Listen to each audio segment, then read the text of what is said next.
Class first year chapter number 9 exercise 9.1 question number 12 assuming the average distance of the earth from the sun be a 148 multiplied by 10 की power 6 kilometre जी। यानी हमने अर्थ और सन के दरमियानी जो distance है वो है 148 मल्टीप्लाई बाय 10 की power 6 kilometre and the angle subtended by the sun at the eye of a person on the earth पे खड़ा आदमी जो आई के साथ सन के साथ जो आई और सन के दरमियान एंगल बना रहा है वो मेजर 9.3 मल्टीप्लाई बाय 10 की power 9 radians. Find the diameter of the sun. बेटा ये क्वेश्चन जो है ये क्वेश्चन सन अर्थ और मून के दरमियान जो क्वेश्चंस हैं ये असल में ताल्लुक रखते हैं निज़ाम शमसी से। निज़ाम कुदरत निज़ाम शमसी जो हमारा चल रहा है जिसमें ज़मीन चांद मरकरी वगैरह मौजूद हैं उनको ज़रा गौर से समझिएगा। यहाँ पे आके हमारे क्वेश्चन की रद्दोबदल हो जाती है। क्या रद्दोबदल होती है? हमारा जो रेडियस है वो क्या होगा, इनका जो लेंथ ऑफ आर्क होगी वो क्या होगी, वो चीज़ें उलट हो जाती हैं थोड़ी सी। यहाँ पे ख्याल कीजिएगा। इम्पॉर्टेंट बेटा मैंने कुछ ये सर्कल शो किए। ये पहला सर्कल फॉर एग्जांपल आप समझ लें ये आपका जो है ये मून है, ये अर्थ है, ये आपका मेरा बेटा ये आपका ये सर्कल अगला जो है ये आपका जो है ये सन है। अब यहाँ पे प्रॉब्लम क्या है, ये मदार है इनके, तो ये अपने मदार के गिर्द भी घूमते हैं और इस निज़ाम शमसी के गिर्द भी घूम रहे होते हैं। ये छोटे मदार मैंने ये छोटा मदार मैंने जो है ये मून का हो गया, ये छोटा मदार सन हो गया, ये निज़ाम शमसी है जिसके गिर्द उन्होंने घूमते रहना है जी। और ये अपने ऑर्बिट के गिर्द भी घूमते हैं और इस ऑर्बिट के गिर्द भी घूमते हैं जी। अब यहाँ पे प्रॉब्लम ये है कि ये इनका ये जो कर्व फासला है ये हम डायामीटर कहलाते हैं, लेकिन ये फासला कर्व की शक्ल में मिलेगा। क्योंकि ये अगर फॉर एग्जाम्पल आपका मून है तो मून इस फिगर से आधा उस तरफ है आधा इस तरफ है, तब अपने आप को बैलेंस किया हुआ है जी। अगर ये बैलेंस किया हुआ है तो ये जो सेंटर है ये सेंटर अब सीधा नहीं है, ये कर्व शक्ल में। अगर कर्व शक्ल में है तो ये रेडियस तो नहीं हो सकता ना। रेडियस के लिए स्ट्रेट डिस्टेंस होना जरूरी है, तो इसलिए याद रखिए diameter of moon, diameter of अर्थ, यानी ये आपका डायामीटर ऑफ जो है ये अर्थ है, ये आपका डायामीटर ऑफ सन है। तो बेटा ये जो डायामीटर्स हैं ये कर्व शक्ल में, अगर ये कर्व शक्ल में है तो इन हमने डायामीटर्स को लेंथ ऑफ आर्क का कहना, यानी इंपॉर्टेंट पॉइंट नीचे लिख रहा हूँ डिस्टेंस बिटवीन द लिखा हुआ है डायामीटर ऑफ अर्थ।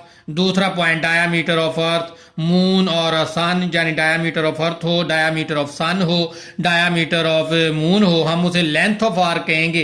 क्योंकि ये जो डायामीटर है ये कर्व शक्ल में है जी। ये देखें ये जो कर्व है ये डायामीटर है, ये कर्व जो है इसका डायामीटर है, ये कर्व जो है इस जो सन का डायामीटर है। तो ये डायामीटर बेसिकली बराबर होगा लेंथ ऑफ आर्क एल के, क्योंकि ये कर्व शक्ल में होता है। अब रेडियस का क्या करें?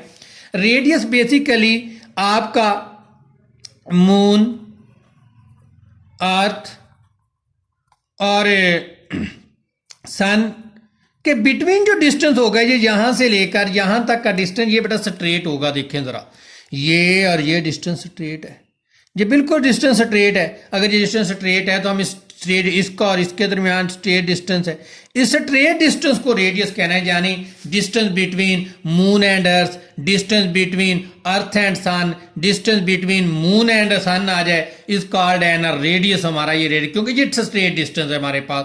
Distance between the earth and a sun, earth and a moon, moon and a sun is equal to radius, यानी आर के बराबर हुआ करेगा। तो बेटा अब ये जो हमारे जमीन सूरज चांद के क्वेश्चन आएंगे तो ख्याल रहेगा इनके जो डायामीटर्स होंगे वो मेरे क्या होंगे बेटा जी, लेंथ ऑफ आर्क होंगे, क्योंकि ये डायामीटर कर्व की शक्ल में है। तो बेटा और जो इनका आपस में डिस्टेंस होगा इस कॉल्ड रेडियस, क्योंकि वो डिस्टेंस स्ट्रेट होगा। तो फिर यहाँ पे क्वेश्चन को दोबारा पढ़ता है, average distance of earth and a sun. अब मुझे अर्थ और सन के दरमियान डिस्टेंस देखें स्ट्रेट नजर आ रहा है, स्ट्रेट नजर आ रहा है तो ये रेडियस है। Distance of earth from the sun radius r is equal to 148 multiply by 10 the power 6 kilometre. Angle subtended by the sun at the eye of the person on earth of measure 9.3 multiply by 10 the power -3 radian. आपका जो angle बन रहा है ना जी उस आदमी का eyes और सन का is called theta is equal to 9.3 multiply by 10⁻³ radian. फिर कह रहा है find the diameter of sun. बेटा जो डायामीटर ऑफ सन है ये कर्व शक्ल में है, तो इसको हम क्या कहेंगे, diameter of sun is equal to length of arc l मुझे फाइंड आउट करना है। We know that l is equal to r theta. L किसके बराबर होता है, आर थीटा के बराबर होता है। L is equal to r की वैल्यू है 148 मल्टीप्लाई बाय 10⁻⁶, 9.3 मल्टीप्लाई बाय 10⁻³ मैंने 148 मल्टीप्लाई बाय 9.3 किया तो आया 1376.4। ये पावर वाली मैंने टर्म में वैसे जमा कर ली, ये दोनों की बेस सेम है। 10 - 3 कितना रह जाएगा, 3, तो 10⁻³ रह जाएगा। 10⁻³ का मतलब 1000 को इससे मल्टीप्लाई किया 1376400 किलोमीटर। तो डायामीटर ऑफ सन यानी लेंथ ऑफ आर्क जो है वो है हमारे पास 1376400 किलोमीटर जी। Question number 15। क्वेश्चन नंबर 50 में क्या कह रहा है, two cities A and B lie on the equator. ये सिटी जो है ये इक्वेटर पे लाई कर रही हैं बच्चों। ये सिटी जो है इक्वेटर, इक्वेटर क्या है बेसिकली, आपको पास जो हमारे पास अर्थ है मीन बैदवी शक्ल में होती है, यानी एक साइड थोड़ी बड़ी होती है दूसरी छोटी होती है। तो ये सर्कल मैंने वैसे शो किया लेकिन वो बैदवी शक्ल यानी स्फीयर की शक्ल में होती है। तो अर्थ में क्या है, यहाँ पे ईस्ट आ गया, west, east west, north south. ये ईस्ट और वेस्ट का जो हाईएस्ट डिस्टेंस है यानी इसे हम डायामीटर कहते हैं। डायामीटर जो है ना अर्थ का इस कॉल्ड एन इक्वेटर। ये सबसे बड़ी लेंथ है, ये सबसे बड़ा ईस्ट और वेस्ट के दरमियान डिस्टेंस है, तो हम इस डिस्टेंस को, बड़े डिस्टेंस को इक्वेटर कहते हैं। और ये जो आगे उसके छोटे इक्वेटर्स हैं, लेकिन ये हम इक्वेटर नहीं कहते, ये लाइनें हैं, हम इसको बाद में डिस्कस कर लेते हैं। ये इक्वेटर ये होता है बेटा जी। अब इस इक्वेटर पे यानी इन लाइन पे कहीं वो सिटीज लाई कर रही हैं। ये जो है ये इक्वेटर के साथ की लाइनें हैं, जो इक्वेटर के पैरेलल लाइनें हैं, ये लाइनें हैं। और ये जो लाइनें इस तरह लगाई हैं मैंने, ये जो नॉर्थ और वेस्ट साउथ के दरमियान ये लगाई हैं, इस कॉल्ड अ लॉन्गिट्यूड। ये जो लाइनें हैं ये लैटिट्यूड कहलाती हैं और ये लाइनें क्या कहलाती हैं, लॉन्गिट्यूड कहलाती हैं। और ये नॉर्थ और वेस्ट का जो हाईएस्ट डिस्टेंस होता है इस कॉल्ड अ प्राइम मेरिडियन। ये प्राइम जैसे पीएम आप टाइम के हिसाब से कहते हैं पीएम, उसे प्राइम मेरिडियन कहते हैं जी। और ये बड़ी लाइनें जो हैं जो कर्व की शक्ल में शो कर रहे हैं इस कॉल्ड अ लॉन्गिट्यूड, और ये जो छोटी लाइनें इस कॉल्ड अ लैटिट्यूड, ये लैटिट्यूड कहलाती हैं। अगर हम इससे एंगल को स्टार्ट करें 0, 30 डिग्री, 60 डिग्री, 90 डिग्री, इस तरह 180 जाता है। अगर इस तरफ से आए तो ये नेगेटिव आ जाएगा, यानी आपका ये क्लॉकवाइज हो जाएंगे एंगल जी। अब इस बात को छोड़ते हुए मैं जरा आपकी सिटी ए और बी की तरफ आना चाहता हूं। ये मैंने आपने लॉन्गिट्यूड ली, उसने कहा two cities A and B lie equator, equator पे लाई जरूर कर रही हैं सच दैट देयर लॉन्गिट्यूड, हमने लेकिन उसके डिस्कस लॉन्गिट्यूड के हिसाब से करना है। लॉन्गिट्यूड के साथ लॉन्गिट्यूड जो है वो नॉर्थ और साउथ के दरमियान बनते हैं और ये इसका सबसे बड़ा डिस्टेंस जो है इस कॉल्ड अ प्राइम मेरिडियन, ये प्राइम मेरिडियन कहलाता है। अब हम नॉर्थ से अगर डिस्टेंस अपने एंगल को शुरू करें तो 0, 30 डिग्री, 60 डिग्री, इस तरह 90 होगा। इस तरह इधर को 0, 30, 60 और 90 और 180 यहाँ पे आके बन जाएगा। अब अगर मैं लॉन्गिट्यूड के हिसाब से देखूं, ये मैं इसके अगर लैटिट्यूड भी शो कर दूं, ये लैटिट्यूड है,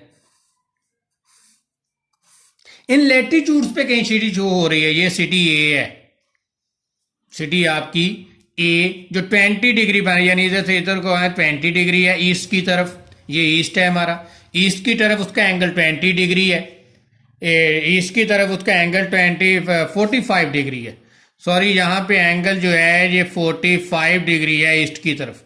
ईस्ट की तरफ उसका जो लॉन्गिट्यूड के हिसाब से फासला है वो 45 डिग्री ईस्ट है, और जो आपका वेस्ट की तरफ जाना है हमें वो जो है वो है 25 डिग्री। ये गलत लिखो गया बच्चों, यहाँ पे गौर करें। हमने यहाँ से अगर एंगल को शुरू करें, ये 0 डिग्री है, हमने लॉन्गिट्यूड के हिसाब से आगे पीछे जाना है तो लॉन्गिट्यूड यहाँ से स्टार्ट एंगल करते हैं।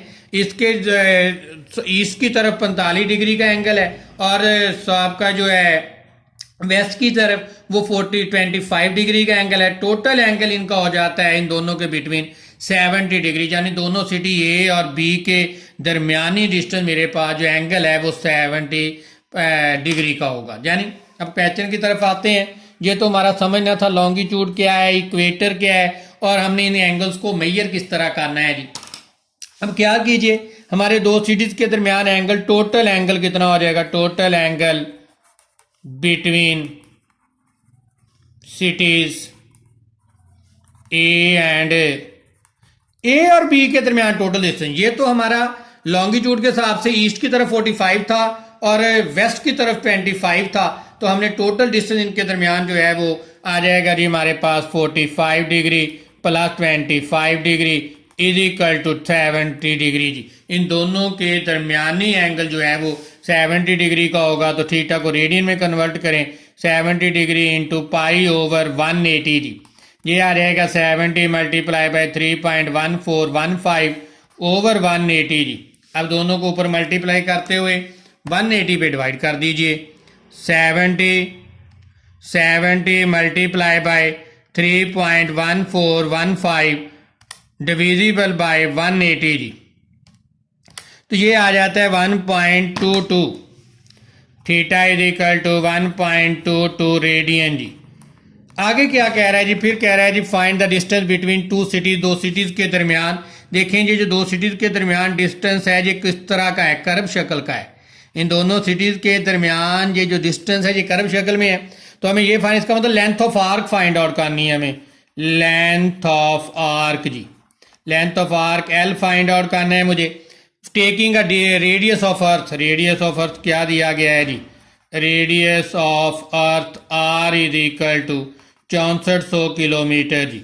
वी नो दैट हमारे पास एल इज इक्वल टू बराबर हो जाएगा R theta, L is equal to 6400 जी मल्टीप्लाई बाय 1.22 जी। थीटा की वैल्यू 1.22, आर की 6400, तो ये आ जाएगा जी हमारे पास 1.22 मल्टीप्लाई बाय 6400 जी is equal to 78। Length of arc आ जाएगा 7818.84।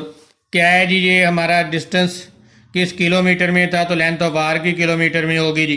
तो यानी इन दोनों सिटीज़ के दरमियान जो लेंथ ऑफ आर्क यानी कर्व डिस्टेंस है वो है 7818.84 किलोमीटर जी।